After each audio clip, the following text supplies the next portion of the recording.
uyu musaza ko ndabona atahaye abona, kandi hariho abantu benshi hano, mureke guseka, hariho abantu benshi hano bahaye babona ariko batabona.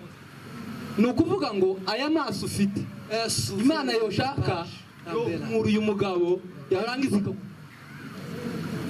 Bwana asifiwe, Bwana asifiwe. Timuseka ahubwo birababaje kuba dufite amaso yombi, byibura Imana itarakwishe na rimwe, ariko ukananirwa gukorera Imana, ahubwo igafata abantu bapfuye amaso yombi, ahubwo ikabaha ubushobozi. Ni ukuvuga ngo karavuga yuko yanarihawe. Bwana asifiwe. Karavuga ko yanarihawe, atari ryo yiguriye kubera yuko atoshobora kurigura bikurikiranye yuko atazaja mu cyaro. None ga twebwe tugifite amaso yombi, uko Imana yoshaka yo kandi ntiwojurira. Kuri ubwo muzehe iryo kota atanze ari gumane, je ntanze reno ryanje kwe abaya biri bijyanye n'ishaka n'umutwaro, nzamweza n'umutwaro.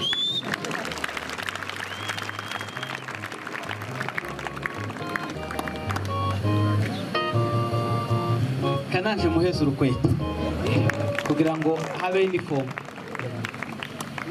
Urukweto ntawo muheza isabu hano hari izuba ryinshi, uwo tanga isabu akayiheza jire.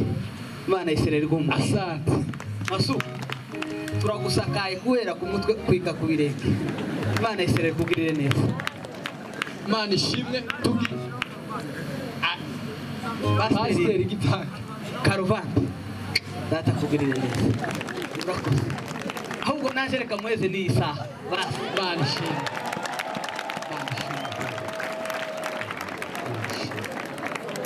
Ubegwe ambarisa verbere me tambor pesajme. Bwana sifiwe. Umva naje ndamugurira umukabo. Bwana sifiwe. Ukuri naravye sokuru kuva gatangara. Rero kuva hakora nyina tabona n'ukuri kuva gatangara.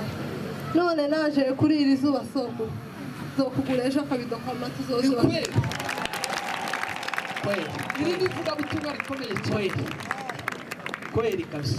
Uza kandi ayo mata uzama wicara wenyine, abandi wenyine. Wari abantu bazaza kumusura ejo bategereza amata aya nayiwe wenyine, uzama wicara no baguterekera igikombe iruhande nawe wa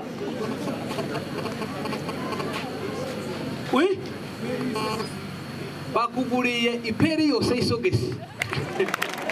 Nanje isogesi naringiye kugura nari isogesi narifite agasogesi keza naguze umutwaro ndagaha amaso.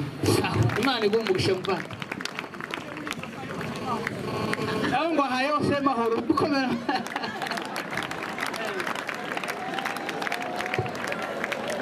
Nawe aha ese mahoro ku isogesi. Bwana sifiwe. Mzehe nta mashanyarazi afite mu nzu, guhera kwifata buguzi ndaritanze n'ibiza installa mu nzu zose.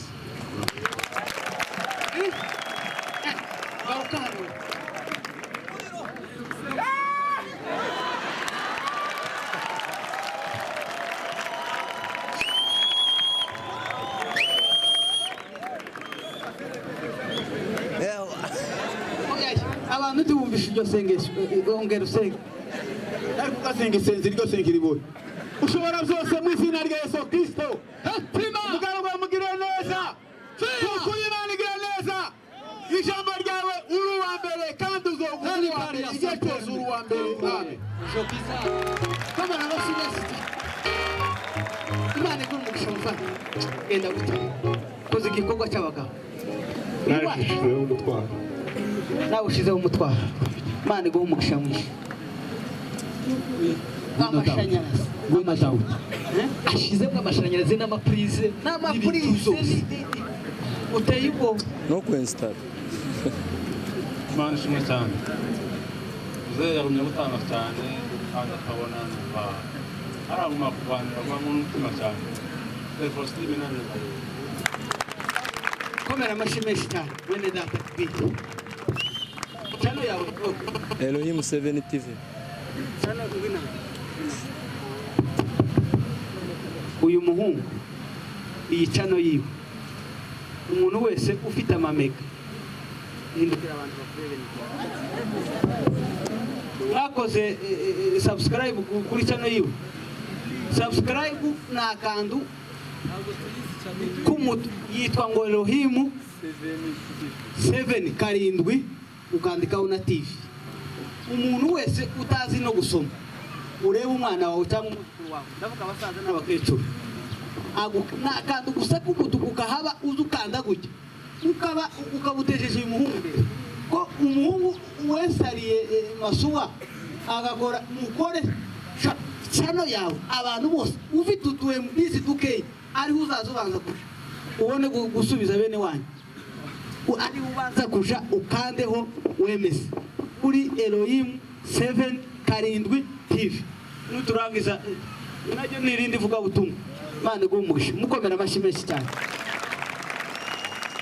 ukore gutyo Bwana sifiwe. Kapitani uramutse yazodufasha.